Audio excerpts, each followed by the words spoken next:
All right, welcome everybody to another episode of the Inside In Tennis Podcast. Back to give you what you need on this glorious Miami Open run that we're on. It's all part of the Believe Network. Check us out on all your podcast platforms as well. We're into, well, I think it's the quarterfinal round still, but we've got semis and quarters and all these events taking place, all these matches at Hard Rock Stadium, home of the Miami Dolphins. With me to break down another couple of days of just madness in Miami.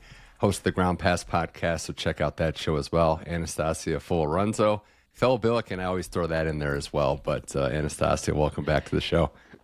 Hello, my friend Billiken, my friendly Billiken. Hi.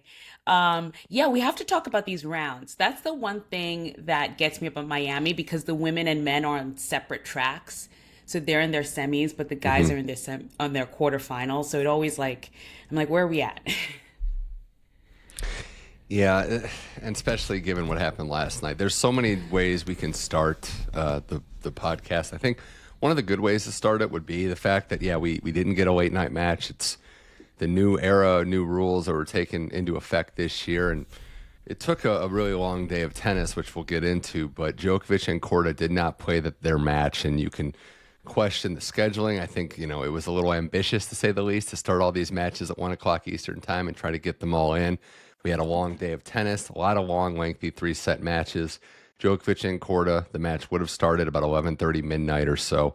New ATP WTA rules, they're the safeguarding rules as they call them, Anastasia, is that essentially no matches starting after 11 unless they're moved. We all know Djokovic was never going to get moved to an outside court. Not going to happen. But there was that rule. There was that little caveat of if the players both push for it, the supervisor can let that happen, but it was clear that was not the case. I think this is a good thing. I think you can call out the scheduling for sure of trying to fit all these matches in, but at the end of the day, it's the only sport that had done it in the past where they try to start matches at midnight local time. I think it's good to have the day off and come back today and play. Yeah, no, I totally agree. I love the rule, and you're right. It is up to the players. Like, if the players had both pushed for it and said, no, we're going to start at midnight, the match would have gone on. But at the same time, it's like, who's watching tennis at midnight? Even think of the crowd that's there. If they start at midnight, if it goes 3 sets, so now we're looking at a 2 a.m. leave, and think of all the people who also work at the site, have to be there till the end, either cleaning up or doing whatever. So I'm really glad that it got moved, but I also want to because we also talk about the scheduling problem and how, why would it start at 1 p.m. and it is very easy to just say, no, let's just snap of the fingers. Let's just push it to 11 a.m. But I think we really need to consider what these tournaments are dealing with. Do I think that if it was just up to them that they would move it to earlier timing and have that just be the way it is? I do think so, but they're dealing with, they've sold tickets already for this time of the day. They have media rights, which those right holders demand something for the money they've paid for this tournament, So it's like they want to be able to air the matches at a certain time that their audience is going to be watching it. So there's just so much that I don't think it's as easy to just say, well, start it early. No, you're right on that regard. I think, it's tough to be the first person, right? James Blake was in a tough spot because he's the first tournament director that's really had to deal with this. So his actions were under a microscope, given also who it was. And if it's a lesser known player, lesser accomplished player, which is literally everybody in the history of tennis, then maybe you can get away with moving them to an outside court and starting it earlier. So that was a tough one. I think the fans are allowed to, because those are the people that really lost, were the fans that bought the night session ticket to see Djokovic. Yeah. They get to buy a session pass for, I think, the discounted rate of $10, which is something. Again, it's hard to know with schedules and everything. I'm just glad that the players were on board with it. And the wonky scheduling, Anastasia, actually was a little bit of a reprieve because there is that extra day.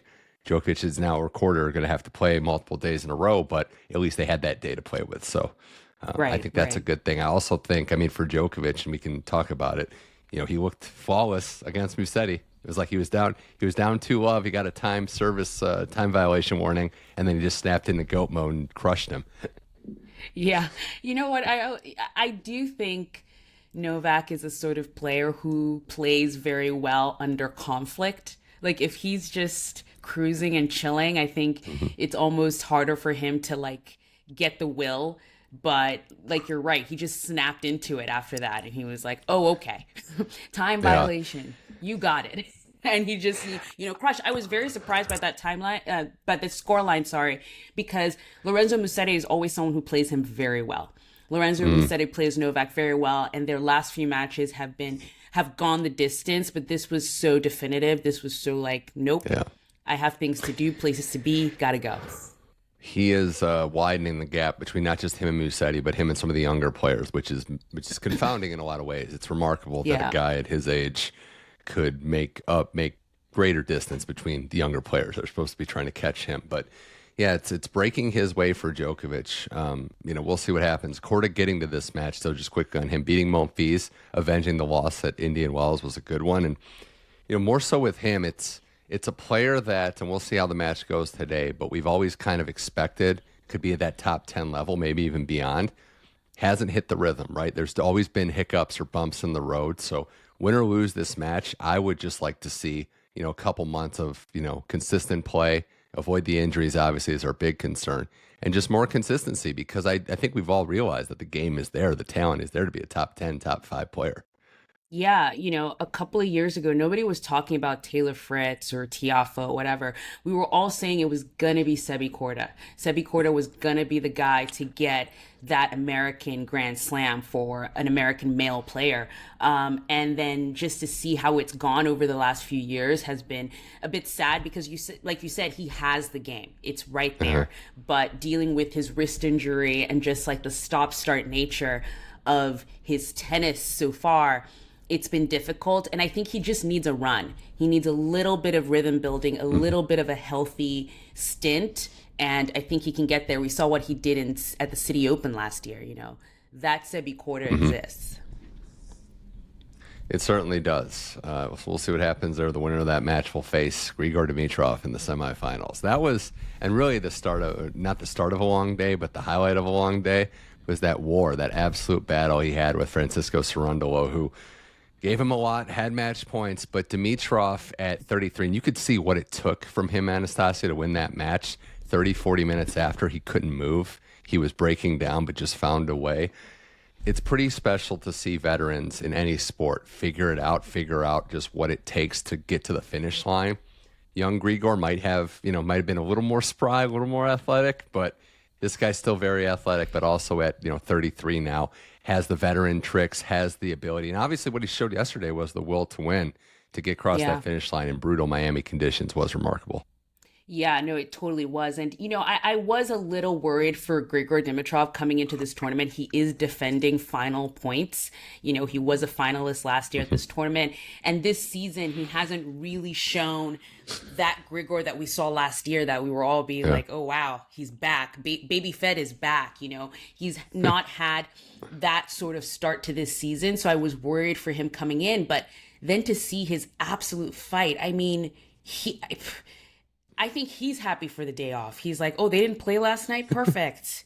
I get more There's time no off. chance he picks up a tennis racket today. Let's just put that out there. There is no way, because he was basically carried off court. It's like he was already cramping during the match. He gets through it and then actually has to have a medical timeout after the match, gets his blood pressure taken. He gets walked off the court by a trainer and the doctor, and yeah, he's not touching a racket today. And hopefully he's recovered for whoever he gets in the semifinals. Breaks of the game, sometimes you have to take, the breaks of the game, the times you have to take advantage of your opportunity. Whether you're a top player, and I want to give him a shout out to Adam Walt making the round of 16 as a lucky loser. Sometimes it's all about those opportunities, and just, when you have, especially as Grigor's case, points to defend. Finding a way to get through is huge. We'll see what happens when he gets Djokovic or Korda. The other story of the day yesterday, Anastasia, well, there was a lot of stories, and we're still on the men's side, so I want to just focus on this guy first, Arthur Fils, his run again to the quarterfinals, beating Zverev, another big win over Zverev. And again, it was a Arthur Fils that wasn't at 100%, and this is the stuff that I think stands out more, because with all due respect to Fils and a lot of these players, there's a lot of talented young guys. There's a lot of talented young women on tour that are rising up the ranks. But what stands out to me, and I'm sure to you as well, is when they show that grit and that, determination when they're not at their best, when they're battling, when they're having to battle with their bodies breaking down or the elements. After that first set, you'd be hard-pressed to find someone that thought that Fils could come back given where he was physically. But he found a way. He grinded. He adjusted his return position. It's a special young player and somebody that I think the game's going to be seeing for a long time. No, totally. And, just to start to focus on Fils here, because again, someone who was not having a great start to his season, he's also someone who, when he's on, he's electric. I mean, he is Gael Monfils' child. He is, he's a showman. He loves playing to the crowd. I always tell the story about how a couple of years ago at the US Open, he got the crowd to crown him the King of New York. And that was the chant that they were saying for his whole match. I don't know, he just has that charisma. And ever since Indian Wells, he found something at Indian Wells, I think, because all his matches since then have gone down to the wire and down to gritting it out. Like finding that inner whatever it is to just say, you know what? No, I'm going to stick here and you're going to have to carry me off the court kind of vibes. So it's nice to see him then carrying it on to the Miami Open. And I really do hope he takes it further throughout the season and into his next match. But he's doing very well and you love to see it. This is the sort of player you want to see at the top of the game because he's so fun.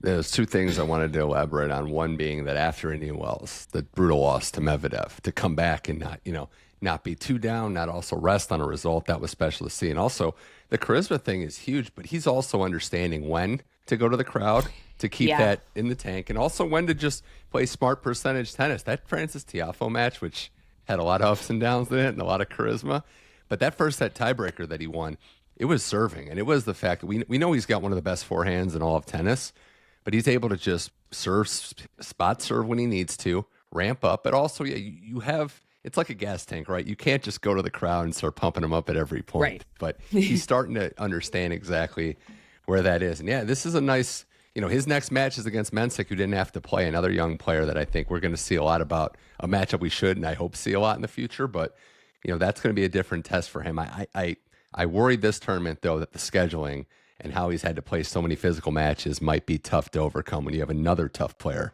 in your way. Yeah. I saw the match against Mensik and Draper, and Mensik is just like serving, as they say, out of a tree. And he's had some time off. His body is relaxed. It's chilled. It's, and who knows, maybe that is also to his detriment. He hasn't really had that sort of match test, to sort of grind out a match, and maybe Fils can find the energy, the second wind, whatever it is.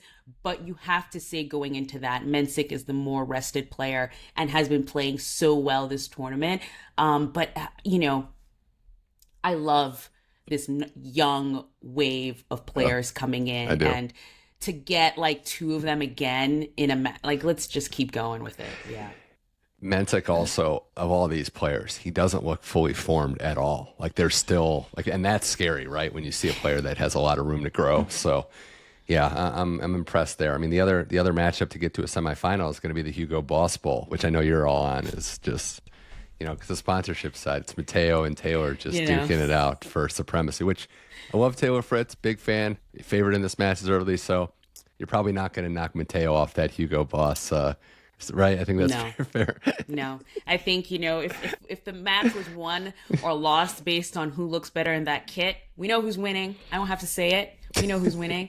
But this is actually a very interesting matchup. Like you said, Taylor's looking great. I keep going back to something that Ben Shelton said during Indian Wells, which was, the Americans really need to start winning these big 1,000 level tournaments. And yes, Fritz has won Indian Wells before, but you can't help but think he has that kind of pressure on him. We're in Miami. He lives in Miami. It's a Miami Open 1,000 level event in the States. The Americans need to start winning these tournaments and getting into that sort of conversation. It's very fair. Shelton saying it. I know it didn't go well for him at Miami, obviously, but it's a lack of excuse making. It's accountability, which I appreciate, right? Because on one hand, you could be like, Tommy Paul, for example, lost to Sarandolo, or Fritz had a tough match with Jack Draper, won the title. there are a lot of good players, but you don't want to be like, oh, well, that's why I lost, because I played somebody good. You just want to get rid of that, and it's all about results at the end of the day. So for Fritz, this is a huge opportunity. Alcaraz is out. Djokovic is on the other side of the draw. There's a path to at least the final, and then ultimately maybe winning this thing. For a player in Taylor who I looked at him a lot like, and we'll see, she's still in it, Jessica Pegula, where their season did not start out the way they wanted. They were riding that U.S. Open final. There's still, there's a lot of time left, but look at the calendar. It flies by. We're a fourth or third of the way through. So, the pressure's starting to come on. Like, this is a chance to reset your season, and I don't think many of these chances are going to come up much, given how fast the season goes.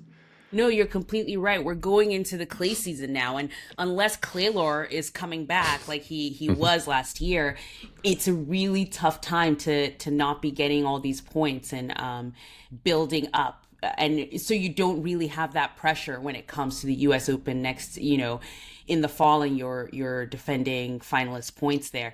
So I do think, although I feel like Taylor also is the sort of player who I don't think he has that pressure issue. I think there are a lot of times where you would think like, oh, Taylor could be affected by the pressures of this match, but somehow I feel like he doesn't. So I'm really interested to watch his match against Berrettini. It's a great opportunity to make it to the finals. Let's see if he can do it. For Matteo, it's another chance to get back in the mix. It's been a long road to get here, so love to see that. And just one final note on the men before we move on. Thoughts on that Fonseca De Minaur match, just the atmosphere? I think tennis is going to have to get used to some of these South American crowds. So, I mean, I was in Miami for qualifying, and I walked on the grounds, and all I heard was Spanish and Portuguese for like an hour. There's nothing like it, being in an American city like that, and that's all you hear. And who did he play? Lerner Tien. Yeah. Where Lerner's the American, the new home star, this young talent, and everyone is screaming and yelling for Joao Fonseca. But that is the atmosphere I love. I love the Miami Open almost solely and specifically for that. Going, I wrote down in one of our ground pass things, but I was like, where are you going to find me at the Miami Open? Wherever there is an Argentinian, Brazilian, someone from Colombia, wherever they're playing, that's where I'm at. Because the atmosphere, there's nothing like it. Unless you're going to Davis Cup, where it's packed and you have those like lively crowds, or you're even going to a soccer match. You're not going to get that at tennis. And I love seeing it. I love having those vibes because I don't know, it's a different look, it's a different vibe, and I think that's what tennis should be capitalizing on. These matches can be tons of fun. They certainly can. I love Diani, the umpire, speaking in Spanish to try to quiet the crowd down. He knew, like we're not gonna. English is not gonna work, sir. I love De Minaur for his approach to that match. Yeah. Complaining is going to get you absolutely nothing. Nothing's going to be accomplished by trying to fight, speak out. Just put your head down and work. It's the tried and true Australian method, and it served him right. It also took a lot out of him, and I think was the main reason why he lost that Berrettini match. But Fonseca's getting there, and it's good to see the crowd behind him. So as we move on here on the inside. Go ahead. Before we move on, do you want to say something about Alexander Zverev? Yeah, well, okay, so it's a good point because as I saw the stat that I'm sure you did, that Sinner's still leading the race after playing one tournament. And that's also an indictment on Carlos a little bit too. But for Zverev and Alcaraz, they were two guys that had the opportunity to make up some ground. Zverev, though, it's like we just praised the South American stuff. I don't want to go back on it, but that decision to play those clay events has had a negative effect on his tennis, on his hardcourt tennis. Acapulco, Indian Wells, Miami. I know they're all different conditions, but he hasn't been right since making that switch. And you're right, too. I mean, I know we've talked about it, but the confidence is just not there with him. There's something missing, and I don't know if it's scar tissue. He's had tough losses before, but we all have breaking points, and I just worry that maybe losing again to Sinner the way he did in the Aussie Open final this year, maybe it was a breaking point. I hope that's not the case, but you have to wonder. Yeah, I don't know. Maybe because in general, I know there is a mental side to tennis. We talk about it all the time, that it's not just about your physicality on court or your skills with the racket. The mental has to deal with it too. And I feel like Zverev is such a case study for that, because yes, we do have that really tough final at the Australian Open where I feel like he just didn't even show up. But even with the choice of going to South America, he still had Indian Wells. He still had Miami. There was Acapulco, but then there was the food thing, so I don't know if that had something to do with it. But it just seems that there is a lack of, it was almost when there was a path, because yes, Alcaraz also had a path, but Zverev had the clear path to not only become number one, but also take over the race. It's almost like when there's a path for him, it's like it gets so much more difficult. He almost plays better without the pressure when no one's looking. Yeah, when no one's looking, when he's just chilling, all of a sudden he becomes the best player in the world. And then when all lights are on him and it's like, when are you going to be number one? When are you going to win a Grand Slam? It all becomes too much. It's a very fascinating thing. And I never thought, I don't know, I think I've always been the person where I thought the tennis will win in the end. You know, I don't, you know, if you just play better tennis, it will work. And now I'm going back a little bit on that idea, you know. And there's a window because players are getting better, more players are coming. You wonder if that, still plenty of time, still not yet 30. The way he plays, I think, will age nicely. But yeah, there's a mental side. So we'll see as we go to clay where he's had success, what's next. More here on the Inside In Tennis podcast with Anastasia Folorunso as we talk Miami Open on the women's side. Is there any other place to start than Alexandra Eala? No.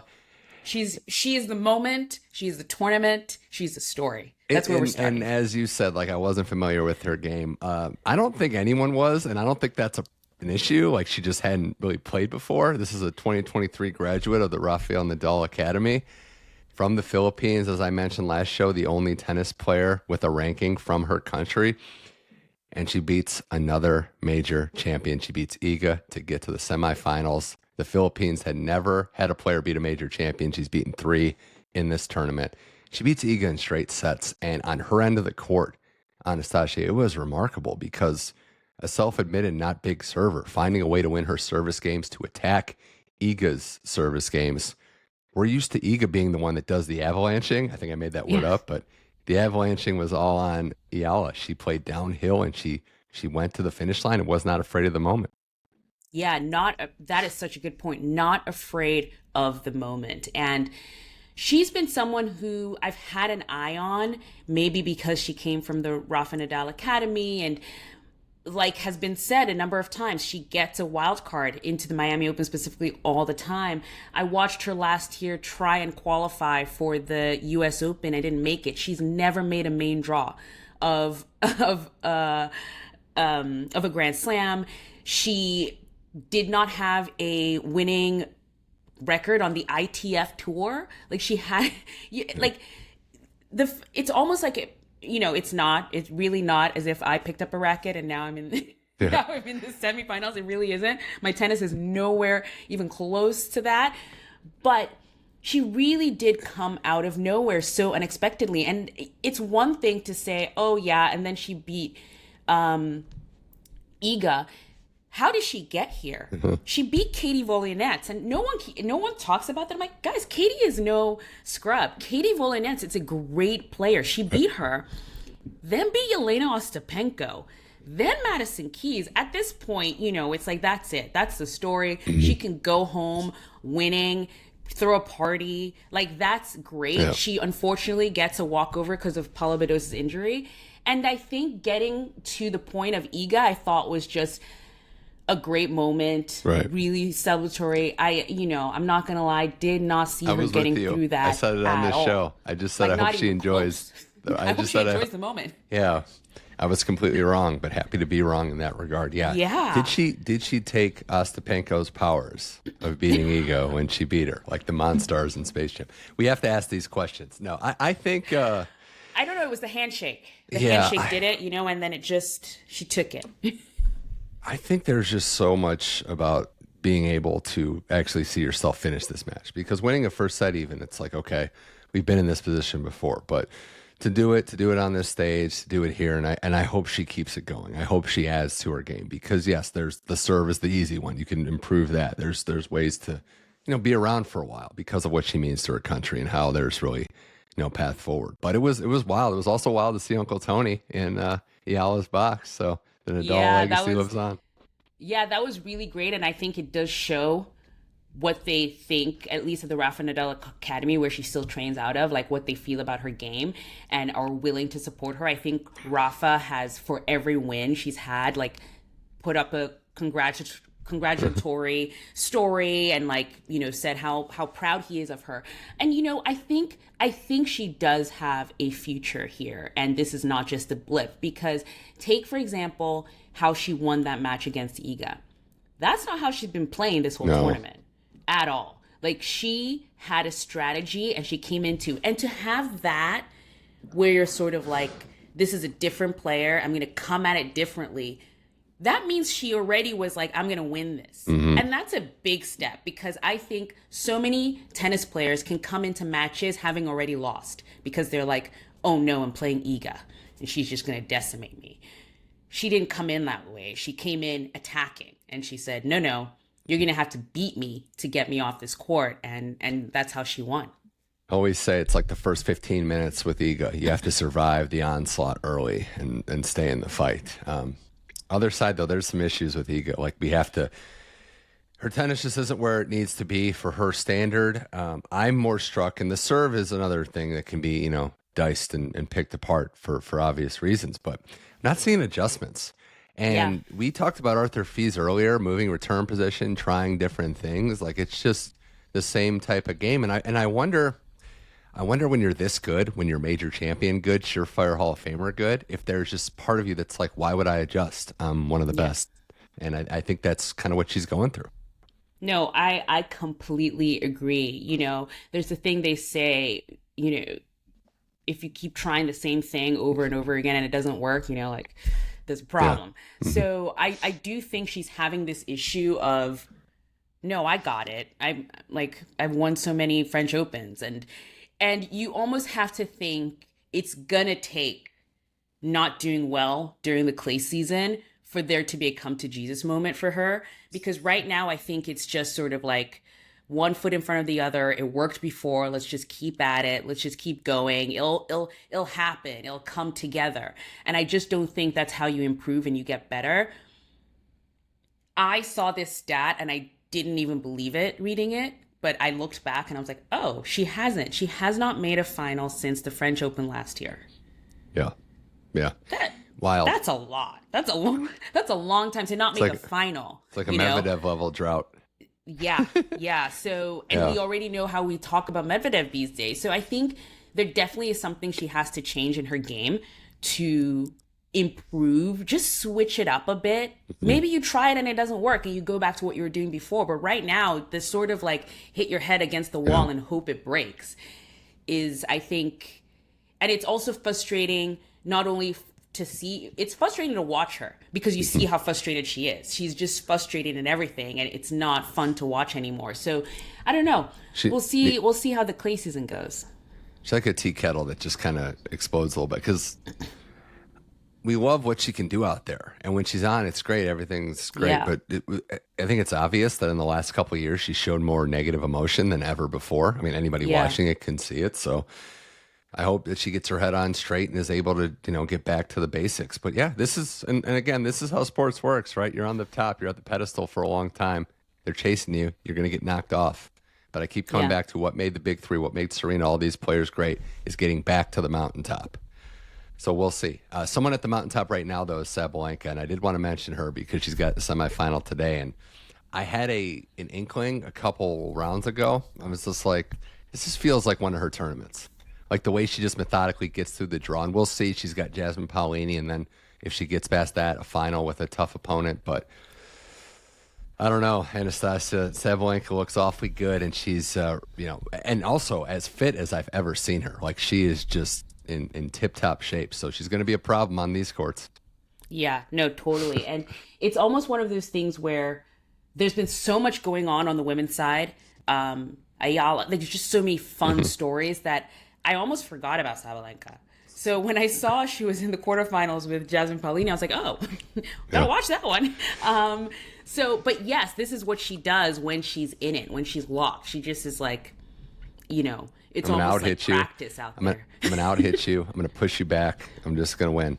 And the Chin-Win match was one where she did not bring her best level to the second set, but just found a way. I'm going to break you here. I'm going to win the match. And that's the mark of a great player. So Paolini, that was awesome. I love that she's still just keeping it going and building on last year's dream season.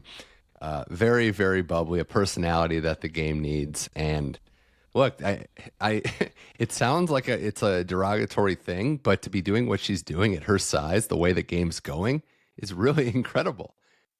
She is very little. Very. I've stood next to her. She is very little. And okay, I've stood next to Sabalenka and Paolini. I mean, to imagine that they're both going to be playing a semi-final. They're in the same profession. Is that what you're saying? They're in the same profession. You're like, wow. But the way Paolini hits that ball, you hear it, and you're just like, wow. She has more power for her height than you would think. And I for me, this Miami run has been great. It's just been really nice to see her back in that sort of bubbly, happy place. I think it does help her game a lot. She's also, though, fighting as well. So it's like you get that grit, you get the joy. And I love seeing that in Paolini. That's the one we remember because again, we keep saying with some of these players, the start of the season was not that great. She got injured. You do have the pressure of defending all of these points coming up really soon that I don't think it's easy to avoid for these players, thinking about that. She handled Magda Linette to get to this semifinal matchup. And Linette beat Coco. So it's like, you play who's in front of you. The draw can open up. It's, again, we go back to taking advantage of your opportunities. When I say something like Paolini's just all around solid and that isn't meant to be a negative thing. There's no jarring weaknesses like you could say about maybe players like ranked ahead of her. So I'm impressed. It's going to take a lot. She has had success against Sabalenka before, but it's going to take a lot. It's going to take her to be frustrating, be that little gnat that's just frustrating her out there. Other side, Eala'S opponent in the semifinal is going to be Jessica Pegula, who beats Emma Raducanu, who I just want to say, Emma, great run, working with my guy Mark Pecci. They did phenomenal stuff.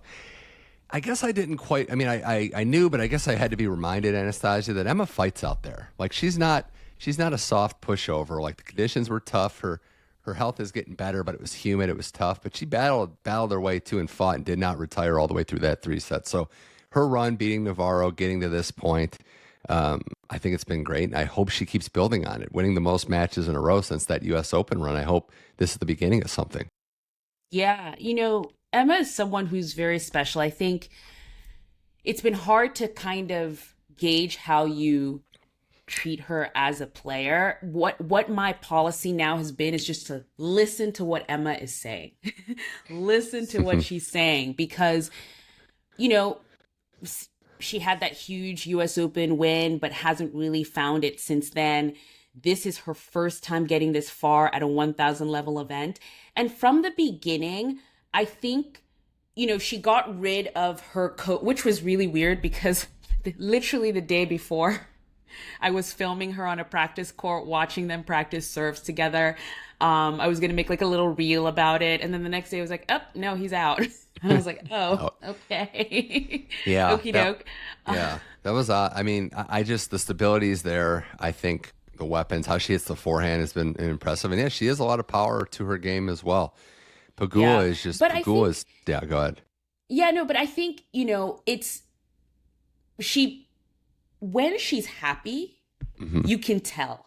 She says it almost. And I remember what she said about kind of feeling like she could be creative on court. Yeah. And I think she does need that surrounding around her. I don't know how long this stint with Mark Pecci is going to be, but it seems like she's happy with it and she feels like she can, I've seen a lot of footage of her and of both of them on the practice court. I'm like, oh, they're working together, so I feel like when she's in a good space with her team and she's feeling happy, that really does translate to what she does on court.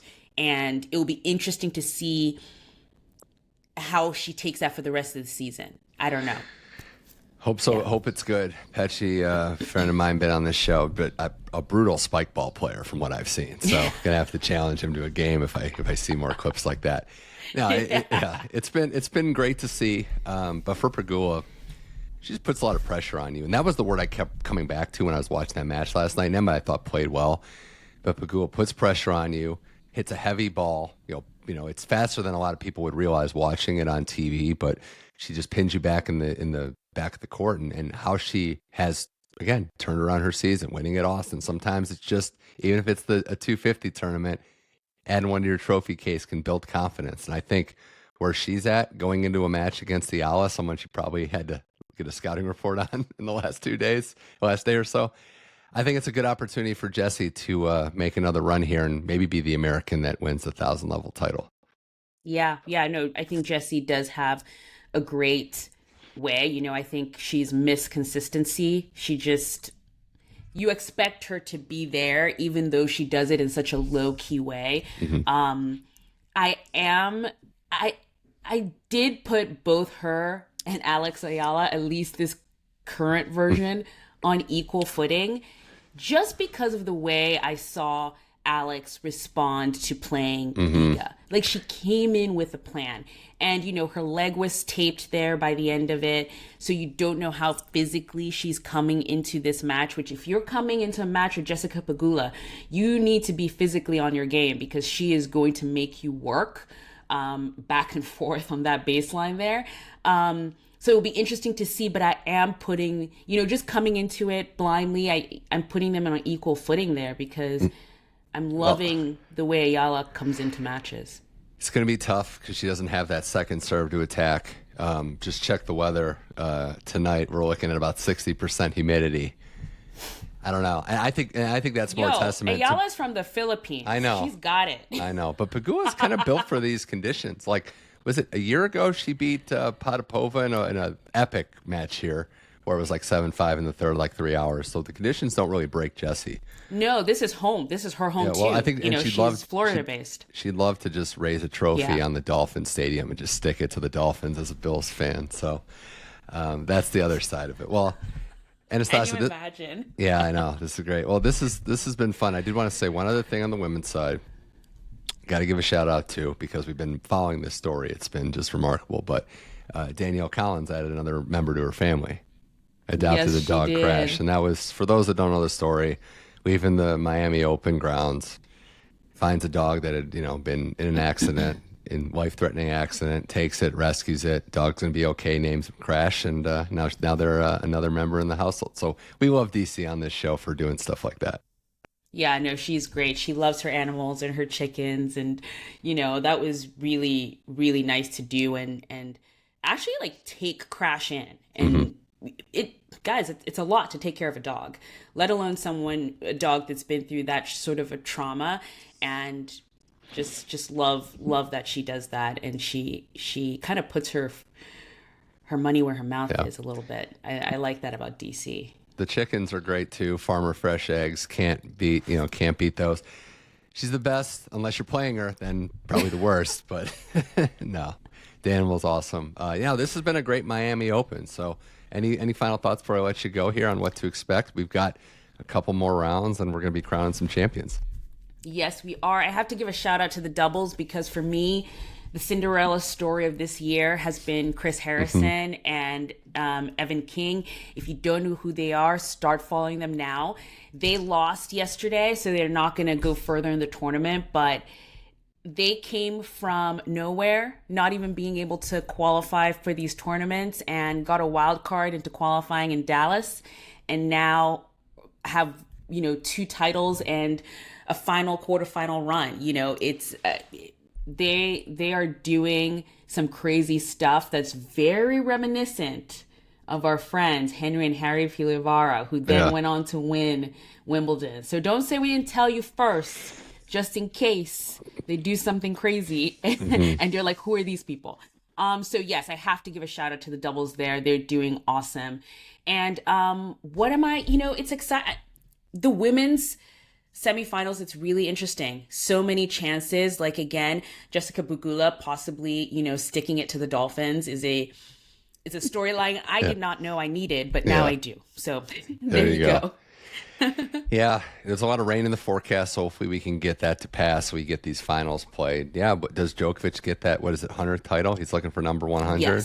Yes. So that's a storyline. Can the Americans break through here?